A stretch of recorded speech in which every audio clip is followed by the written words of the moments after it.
10th lesson, the post-Mauryan period. Tamilagam or Tamil region known today as South India lies south of the Krishna River. It was ruled by Cholas, Cheras and Pandyas. The Sangam literature is our main source of information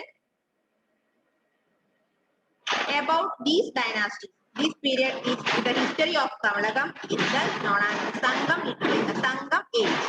അതായത് പഴയ തമിഴകത്തെയാണ് എന്തെന്നറിയപ്പെടുന്നത്, south India എന്നറിയപ്പെടുന്നത്. Tamilakam lies south of the Krishna river. Krishna നദിയുടെ south ഭാഗത്താണ് എന്തുള്ളത്, തമിഴകം ഉള്ളത്, അല്ലെങ്കിൽ നമ്മുടെ ഇന്നത്തെ സൗത്ത് ഇന്ത്യ ഉള്ളത്. Then these Tamilagam or this South India ruled by Cholas, Cheras and Pandyas. അതായത് ഇന്നത്തെ സൗത്ത് ഇന്ത്യ അല്ലെങ്കിൽ പഴയ തമിഴകം ഭരിച്ചിരുന്നത് ചേര രാജാക്കന്മാര്, ചോള രാജാക്കന്മാര്, പാണ്ഡ്യ രാജാക്കന്മാരായിരുന്നു. ഈ ചോള വംശവും പാണ്ഡ്യ വംശവും ചേര വംശക്കാർ, ഈ മൂന്ന് കൂട്ടരാണ് പഴയ സൗത്ത് ഇന്ത്യ എന്നറിയപ്പെടുന്ന സൗത്ത് ഇന്ത്യ, പഴയ തമിഴകം റൂൾ ചെയ്തിരുന്നത്. Then the Sangam literature is our main source of information about these dynasties such as Cholas, Cheras and Pandyas. അതായത് ചോളന്മാരെ കുറിച്ചും ചേരന്മാരെ കുറിച്ചും പാണ്ഡ്യന്മാരെ കുറിച്ചും നമുക്ക് ഇൻഫോർമേഷൻ തരുന്നത് സംഘം ലിറ്ററേച്ചർ ആണ്. ക്ലിയർ? സംഘം literature is the main source of information about the Cholas, Cheras and Pandyas or Tamilagam or Tamil region. Then this period in the history of Tamilagam is thus Sangam age. അതുകൊണ്ട് സംഘം ലിറ്ററേച്ചറിൽ നിന്നാണ് നമുക്ക് ചോള വംശത്തെയും ചേരവംശത്തെയും പാണ്ഡ്യവംശത്തെയും കുറിച്ച് അറിവ് കിട്ടുന്നത്. അതുകൊണ്ട് ഇതിന് എന്തറിയപ്പെടുന്നു അറിയോ? ഈ ഡൈനാസ്റ്റിയിൽ അല്ലെങ്കിൽ ഈ ഒരു ഏരിയനെ, ഈ ഒരു ഹിസ്റ്ററിനെ, ഈ ഒരു പീരീഡിനെ അറിയപ്പെടുന്നത് സംഘം ഏജ് എന്നാണ്. ക്ലിയർ? അപ്പൊ Tamilakam or Tamil region known today as South India. This lies south of the Krishna River and it was ruled by Cholas, Cheras and Pandyas. Then Sangam literature is the main source of information about this period. So this period is known as Sangam age. അതുകൊണ്ടാണ് ഈ ചോള പാണ്ഡ്യ ചേര സാമ്രാജ്യത്തിന്റെ ആ ടൈമിനെ സംഘം age എന്ന് പറയുന്നത്. സംഘം literature ആണ് main source of information. അതുകൊണ്ട് സംഘം ഏജ് എന്നറിയുന്നത്. ക്ലിയർ? നെക്സ്റ്റ്, സംഘം text. The word Sangam means assembly. About 2200 years ago, there was a gathering of Tamil poets and scholars under the patronage of the Pandyan king. Perhaps 3 such assemblies were held. The works composed during the first 2 assemblies are lost. The third and the most important assembly was held sometime between 100 CE and 250 CE at Madurai. Over 2000 poems were composed in Tamil during this assembly. Later, these poems were compiled into many books. This is known as Sangam literature, which tells us about the society and culture of that period. The Sangam texts are the earliest work of Tamil literature available today. എന്താ പറഞ്ഞേ?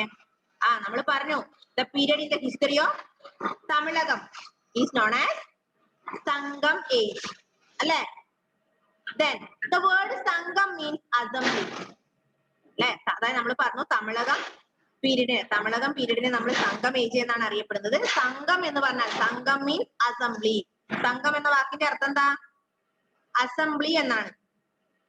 About 2200 years ago, there was a gathering of Tamil poets and scholars under the patronage of the Pandyan kings. അതായത് 2200 വർഷങ്ങൾക്ക് മുമ്പ് gathering of Tamil poets and scholars under the patronage of Pandya kings. അല്ലെ? പാണ്ഡ്യന്മാരുടെ കീഴില് ഒരു എന്തുണ്ടായിരുന്നു? Gathering. Tamil പോയറ്റ്സിന്റെ, Tamil കവികളുടെ ഒരു gathering. Perhaps 3 such assemblies were held. എത്ര assembly കൂടി? 3 assembly കൂടി. The works composed during the first 2 assemblies are lost. പക്ഷെ 3 അസംബ്ലി ചേർന്നതില് ആദ്യത്തെ 2 അസംബ്ലിയിലെയും നഷ്ടപ്പെട്ടു പോയി. The third and the most important assembly was held sometime between 100 CE and 250 CE at Madurai. അതായത് 3 assembly അവർ ചേർന്നു. ഈ തമിഴ് കവികളൊക്കെ കൂടെ 3 അസംബ്ലി കൂടിച്ചേർന്നു. പക്ഷെ ആ 3 അസംബ്ലി കൂടിച്ചേർന്നതില് ആദ്യത്തെ 2 അസംബ്ലിയുടെ കാര്യങ്ങളും ഇൻഫോർമേഷനും നഷ്ടപ്പെട്ടു പോയി. മൂന്നാമത്തെ അസംബ്ലി, തമിഴ് കവികളൊക്കെ ചേർന്ന മൂന്നാമത്തെ അസംബ്ലി മധുരയിലായിരുന്നു. അതായത് 100 CE-ക്കും 250 CE ആ കാലഘട്ടത്തിനിടയിൽ മധുരയിൽ വെച്ചാണ് മൂന്നാമത്തെ അസംബ്ലി ചേർന്നത്. മനസ്സിലായോ? തമിഴ് കവികളൊക്കെ കൂടെ ഒരു ഗ്യാതറിങ്, അതായത് നമ്മൾ പറഞ്ഞു സംഘം എന്ന് പറഞ്ഞാൽ തന്നെ അസംബ്ലി എന്നാണ് അർത്ഥം. തമിഴ് പോയറ്റ്സ് ഒക്കെ കൂടെ 3 അസംബ്ലി കൂടി ചേർന്നിട്ടുണ്ട്. അതിൽ ആദ്യം ചേർന്ന 2 അസംബ്ലിയുടെ ഇൻഫോർമേഷൻ നമുക്ക് നഷ്ടമായി പോയി. മൂന്നാമത്തെ അസംബ്ലിനെ കുറിച്ചുള്ള ഇൻഫോർമേഷൻ ഇതാണ്. മധുരയിൽ വെച്ചിട്ടാണ് മൂന്നാമത്തെ അസംബ്ലി ചേർന്നതും അത് 100-ും 250 CE ഇടയിലെ കാലഘട്ടത്തിലാണ്. ഓക്കെ, ഇത്രയും ഓർമ്മിച്ചു വെക്കാം. അടുത്തത് the 3 kings of Tamilakam. the 3 kingdoms of Tamilakam. തമിഴകത്തെ 3 കിങ്ഡംസ്, സാമ്രാജ്യങ്ങൾ ഏതൊക്കെയാ? തമിഴകത്തെ 3 സാമ്രാജ്യങ്ങൾ ഏതൊക്കെയാ? നമ്മൾ പറഞ്ഞു, ചോള, ചേര ആൻഡ് പാണ്ഡ്യാസ് അല്ലെ? ചോളാസ്, ചേരാസ് ആൻഡ് പാണ്ഡ്യാസ്. നോക്ക്, 3 kingdoms of Tamilakam. The Cholas, first one is Cholas, second one Cheras, third one Pandyas. ഈ 3 കിങ്ഡത്തെയാണ് നമ്മൾ എന്ത് പറയാ? തമിഴകം എന്ന് പറയാ. അതായത് ഇന്നത്തെ south India. The Cholas ruled in the Kaveri Delta. Their capital was Urayur. എന്താ പറഞ്ഞേ? First kingdom of Tamilagam was the Cholas. Cholas ruled in the Kaveri Delta. Chola വംശക്കാർ ഏത് ഭാഗം ഭരിച്ചത്? Kaveri delta. Cholas ruled the Kaveri Delta and its capital was Urayur. ചോളാസിന്റെ capital ഏതാ? Which was the capital of Cholas? Harinande. Which is the capital of Cholas? Urayur. അല്ലേ?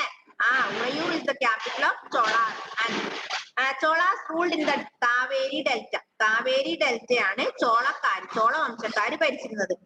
The most powerful Chola king was Karikala. Then he fought against the Cheras and the Pandyas. He even attacked Sri Lanka and occupied a part of it. He constructed many roads and encouraged trade with the other regions. Puhar or Kaveri Pattanam was an important port city during this period. ഒന്നാമത്തെ സാമ്രാജ്യം ചോള സാമ്രാജ്യത്തിന്റെ capital ആണ് ഉറയൂർ. അത് കാവേരി, ചോള രാജാക്കന്മാര് ഭരിച്ചിരുന്നത് കാവേരി ഡെൽറ്റയാണ്. പിന്നെ most powerful Chola king, അതായത് ഏറ്റവും ശക്തനായ ചോള രാജാവാണ് ആര്? കരികല. കരികല. Then he fought against the Cheras and Pandyas. He even attacked Sri Lanka and occupied a part of it. അപ്പൊ മോസ്റ്റ് ഇമ്പോർട്ടന്റ് റൂളർ ആയിരുന്ന ചോള രാജാവായിരുന്ന കരികല എന്ത് ചെയ്തു? പാണ്ഡ്യന്മാരെയും ചേരന്മാരെയും പരാജയപ്പെടുത്തി. മാത്രല്ല അദ്ദേഹം എന്ത് ചെയ്തു? ശ്രീലങ്ക വരെ അറ്റാക്ക് ചെയ്തിട്ടുണ്ട്. ശ്രീലങ്കനെയും അറ്റാക്ക് ചെയ്തു. Then Puhar or Kaveri Pattanam was an important port city during this period. ഈ സമയത്തിലെ ഏറ്റവും ഇമ്പോർട്ടന്റ് പോർട്ട് സിറ്റിയാണ് ഇത്? കാവേരി പട്ടണം അല്ലെങ്കിൽ Puhar. Puhar or Kaveri Pattanam was an important port city during this period. മനസ്സിലായോ? എന്താ പറഞ്ഞേ? ഒന്നാമത്തെ കിങ്ഡാണ് ഇത്. തമിഴകത്തിലെ ഒരു കിങ്ഡാണ് Chola kingdom. Chola rulers ruled in the delta, Kaveri Delta. Its capital was Urayur. Most powerful ruler is Karikala. He fought against Pandyas and Cheras. Then the Cheras or the Karikala even attacked Sri Lanka. Then Puhar or Kaveri Pattanam. Puhar or Kaveri Pattanam is an important port city during that period. ഈ കാലഘട്ടത്തിലെ ഒരു important port സിറ്റിയാണ് ഇത് പുഹാർ അല്ലെങ്കിൽ കാവേരി പട്ടണം. മനസ്സിലായോ? Next Cheras. Next Tamilakam അല്ല, next kingdom is Cheras. The Cheras were also known as Kerala Uttar. They ruled over present-day Kerala and some parts of Tamil Nadu. Vanchi was their capital. രണ്ടാമത്തെ കിങ്ഡം, രണ്ടാമത്തെ തമിഴകത്തിൽപ്പെട്ട രണ്ടാമത്തെ കിങ്ഡാണ് ചേര kingdom, ചേര സാമ്രാജ്യം. Then Cheras were also known as Keralaputra. ചേരന്മാരെ എന്ത് അറിയപ്പെടുന്നു? കേരളപുത്രാസ് എന്നറിയപ്പെടുന്നു. അപ്പൊ Cheras also known as Keralaputra. They ruled over present day Kerala and some parts of Tamil Nadu. അപ്പൊ ഇന്ന് ആ ചേര രാജാക്കന്മാര്, ചേര വംശം ഏതാ ഭരിക്കുന്നത്?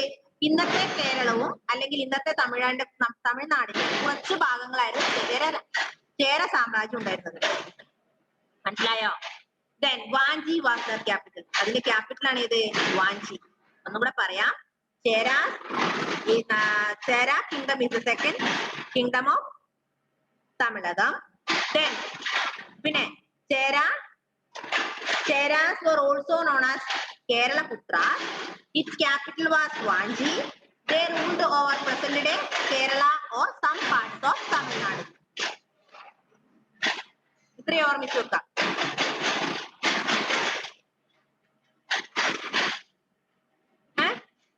അടുത്തത് മൂന്നാമത്തെ നോക്കും.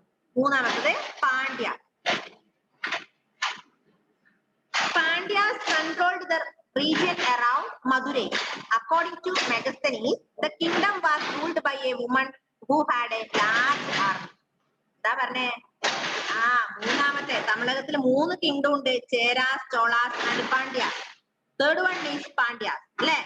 Pandyas controlled the region around Madurai. Pandya വംശം എന്ന് പറഞ്ഞാൽ എന്തായിരുന്നു? മധുരയ്ക്ക് ചുറ്റുമുള്ള ഏരിയ. മനസ്സിലായോ? മധുരയ്ക്ക് ചുറ്റുമുള്ള പ്രദേശമാണ് ഏതിൽപ്പെട്ടത്?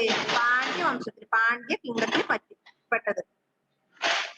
Then, according to Megasthenes, the kingdom was ruled by a woman who had a large army. Who had a large army. എന്താ പറഞ്ഞേ? മെഗസ്തനീസ് പറയാണ്. എന്താ മെഗസ്തനീസ് പറയാന്നറിയോ? അതായത് പാണ്ഡ്യ കിങ്ഡം ഭരിച്ചത് ഒരു ലേഡിയാണ്, ഒരു സ്ത്രീയാണ് പാണ്ഡ്യ കിങ്ഡത്തെ കൺട്രോൾ ചെയ്തിരുന്നത്. Who had A large army. ഒരു വലിയ സൈന്യമുള്ള ഒരു ലേഡിയാണ് പാണ്ഡ്യ സാമ്രാജ്യത്തെ ഭരിക്കുന്നത് എന്നാണ് മെഗസ്തനീസിന്റെ അഭിപ്രായം. According to Megasthenes, the kingdom of Pandyas ruled by a woman who had a large army. അടുത്തത്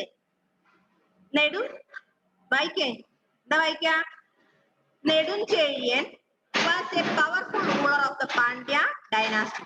He is said to have defeated both the Cholas and Cheras. He was also a patron of arts and literature. എന്താ പറഞ്ഞറിയോ? നെടുഞ്ചെഴിയൻ. എന്താ വായിക്കാം? Nedunchezhiyan was a powerful ruler of the Pandya dynasty. Pandya സാമ്രാജ്യത്തിലെ ഒരു powerful ruler ആയിരുന്നു ആര്? നെടുഞ്ചെഴിയൻ. ഒന്നുകൂടെ പറയാം.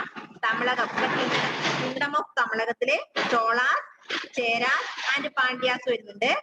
അതിൽ ചോളാസ് എന്ന് പറയുന്നത്, Cholas ruled Kaveri delta.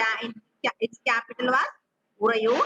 Then important was powerful ruler was Karigala. Second one Cheras.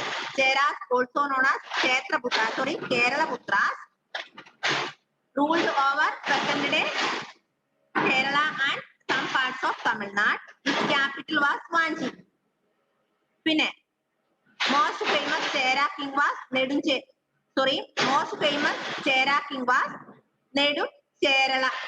നെടുഞ്ചേരളാടൻ. എന്താ വായിക്കാം? നെടുഞ്ചേരളാടൻ. വായിച്ചേ? നെടുഞ്ചേരളാടൻ. അപ്പൊ ചേരാ കിങ്ഡത്തിലെ ഇമ്പോർട്ടന്റ് കിങ് ആണ് നെടുഞ്ചേരളാടൻ. പിന്നെ Pandyas controlled the region around Madurai. According to Megasthenes, this kingdom was ruled by a woman who had a large army. പിന്നെ Nedunchezhiyan was a powerful ruler in Pandya dynasty. മനസ്സിലായോ? 3 എണ്ണം.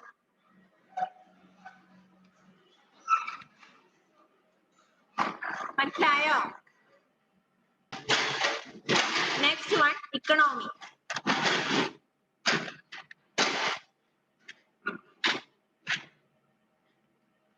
The kingdoms of the south were very rich. They had abundant natural resources and a flourishing trade.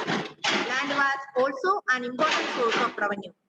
The money collected was used to maintain a large army, ensure good administration and to give grants to poets and scholars. Okay, ഇത്രയും ഓർമ്മിച്ചു വെക്കുക. അതിന്റെ സമ്പദ് വ്യവസ്ഥ, അതായത് ചോള, ചേര, പാണ്ഡ്യ വംശത്തിലെ സമ്പദ് വ്യവസ്ഥ എന്ന് പറയുന്നത് അവർക്ക് എന്തുണ്ടായിരുന്നു? സൗത്ത് ഭാഗത്ത് വളരെ റിച്ച് ആയിരുന്നു. ഇന്നത്തെ സൗത്ത് ഇന്ത്യ അല്ലെങ്കിൽ അന്നത്തെ തമിഴകം വളരെ റിച്ച് ആയിരുന്നു. കാരണം അവർക്ക് എന്തുണ്ടായിരുന്നു? നാച്ചുറൽ റിസോഴ്സസ്, നല്ല പ്രകൃതി വിഭവങ്ങളുടെ സമ്പത്ത് ഉണ്ടായിരുന്നു. ഏത് സൗത്ത് ഭാഗത്ത് അല്ലെങ്കിൽ തമിഴകത്തിന്. അപ്പൊ the kingdoms of south were very rich. They had abundant natural resources. Clear? അത്രയും ഓർമ്മിച്ചു വെക്കാം. ഇമ്പോർട്ടന്റ് ആയ കാര്യങ്ങൾ മാത്രം പറഞ്ഞുതരാം കേട്ടോ. ഇത്രയൊന്ന് വായിച്ചു നോക്കിയാട്ടെ, പെട്ടെന്ന് വായിച്ചു നോക്കിയാട്ടെ.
ആയാ?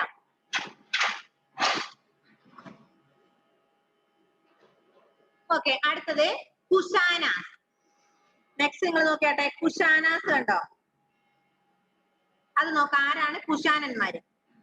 The Kushanas established a powerful empire in North India. They defeated the Indo-Greek, the Pallavas and the Chakas and established themselves in the region around Takshila, that is Takshashila, and Peshawar. Later they occupied Kashmir, Punjab and parts of present-day Rajasthan and Uttar Pradesh. ആരാ കുഷാനാസ് എന്ന് പറഞ്ഞാല്? Kushanas established a powerful empire in north India. North ഇന്ത്യയില്, നമ്മുടെ north ഇന്ത്യയില് ഒരു ശക്തമായ സാമ്രാജ്യം സ്ഥാപിച്ച ആൾക്കാരാണ് ആര്? കുഷാനാസ്. നോർത്ത് ഇന്ത്യയിലെ നല്ല പവർഫുൾ എംപയർ, എംപയർ മീൻസ് സാമ്രാജ്യം, പവർഫുൾ എംപയർ സ്ഥാപിച്ച ആൾക്കാരാണ് ഇത് Kushanas. They defeated the Indo-Greek and the Pallavas and the Chakas and established themselves in the region around Takshila. എന്താ പറഞ്ഞേ? ഇവർ ആരെ പരാജയപ്പെടുത്തി? കുഷാനാസ് ഇൻഡോ ഗ്രീക്സിനെ, അതുപോലെ പലവാസിനെ അല്ലെങ്കിൽ ഷാകാസിനെ, ഈ 3 കൂട്ടരെയും പരാജയപ്പെടുത്തിട്ട് അവരെന്ത് ചെയ്തു? തക്ഷശിലയ്ക്ക് ചുറ്റിലും അവരവരുടെ സാമ്രാജ്യം സ്ഥാപിച്ചു. Later they occupied Kashmir. അതിനുശേഷം അവർ കാശ്മീർ, പഞ്ചാബ്, ഇങ്ങനെയുള്ള ഇന്നത്തെ രാജസ്ഥാൻ, ഉത്തർപ്രദേശ് ഒക്കെ പിടിച്ചെടുത്തു. കുഷാനാസ് പറഞ്ഞത് Kushanas established a powerful empire in South India. They defeated the Indo-Greeks, Pallavas, and Shakas. After they occupied Kashmir, Uttar Pradesh, Rajasthan, etc. മനസ്സിലായോ? അതായത് നോർത്ത് ഇന്ത്യയിലെ ഒരു പവർഫുൾ എംപയർ സ്ഥാപിച്ച ആൾക്കാരായിരുന്നു ആര്? കുശാനന്മാര്. അവർ ഇൻഡോ ഗ്രീക്സിനെ അല്ലെങ്കിൽ പലവാസിനെ അല്ലെങ്കിൽ ഷാകാസിനെ പരാജയപ്പെടുത്തി. അതിനുശേഷം അവര് തക്ഷിലയ്ക്ക് ചുറ്റും അവരുടെ റീജിയൻ സ്ഥാപിച്ചു അല്ലെ. അതിനുശേഷം അവര് കാശ്മീർ, പഞ്ചാബ്, രാജസ്ഥാൻ, ഉത്തർപ്രദേശ് ഇതൊക്കെ ഓക്യുപ്പൈ ചെയ്തു. Next one Kanishka. ആരാ Kanishka? The greatest Kushana ruler was Kanishka. അപ്പൊ കുഷാനയിലെ ഗ്രേറ്റസ്റ്റ് റൂളർ, കുഷാന വംശത്തിലെ അല്ലെ കുഷാന എംപയറിലെ ഗ്രേറ്റസ്റ്റ് റൂളർ ആണ് ആര്? കനിഷ്കൻ. കേട്ടിട്ടുണ്ടോ കനിഷ്കനെ? കേട്ടിട്ടില്ലേ? He became king in 78 CE. He established a vast empire which included parts of Central Asia.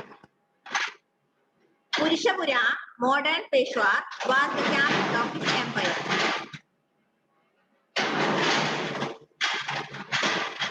Mathura was another important city in his empire. അപ്പൊ കനിഷ്കൻ എന്ന് പറയുന്നത് greatest ruler of Kushana greatest ruler of Kushana അല്ലെ. Greatest Kushana ruler ആണ് കനിഷ്കൻ. ഇനി അദ്ദേഹം എപ്പോഴാ രാജാവായത്? He became a king in 78 CE. 78 CE-യിൽ രാജാവായിരുന്ന കുഷാന വംശത്തിലെ ഗ്രേറ്റസ്റ്റ് റൂളർ ആണ് ആര്? കനിഷ്കൻ. ഇനി നോക്ക്, he established a vast empire which included parts of Central Asia. Central ഏഷ്യയിൽ അടക്കം അദ്ദേഹത്തിന്റെ സാമ്രാജ്യം സ്ഥാപിച്ചിട്ടുണ്ട്. ഇനി പുരുഷപുര എന്ന് പറഞ്ഞാൽ modern Peshawar was the capital of his empire. അപ്പൊ Purushapura is modern Peshawar. It is the capital of his empire. Then Mathura was another important city. അപ്പൊ കനിഷ്കൻ എന്ന് പറയുന്നത് കുഷാന വംശത്തിലെ ഇമ്പോർട്ടന്റ് ഒരു ഗ്രേറ്റസ്റ്റ് റൂളർ ആണ്. അദ്ദേഹം 78 CE-യിലാണ് രാജാവായത്. അദ്ദേഹത്തിന്റെ സാമ്രാജ്യത്തിന്റെ ക്യാപിറ്റൽ എന്ന് പറയുന്നത് പുരുഷപുരയാണ്. പുരുഷപുര എന്ന് പറയുന്നത് മോഡേൺ പേഷ്വാർ ആണ്. മനസ്സിലായോ?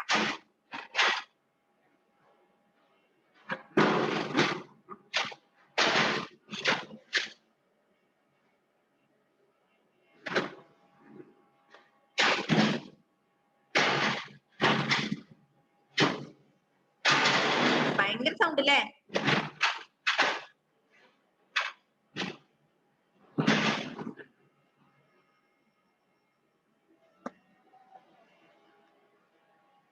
വായിച്ചു നോക്കി. ഇപ്പൊ എടുത്തത് എങ്ങനെയും പറ്റൂല മക്കളെ എടുക്കാൻ.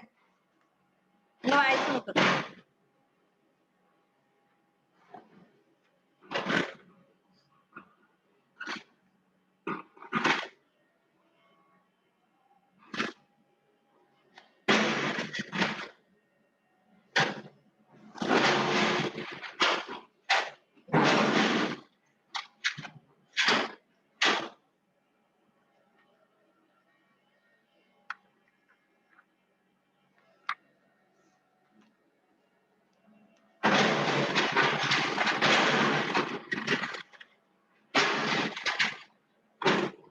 ഒമ്പതാമത്തെ ലെസണിന്റെ നോട്ട് അയച്ചു തരാട്ടോ ഇപ്പൊ തന്നെ.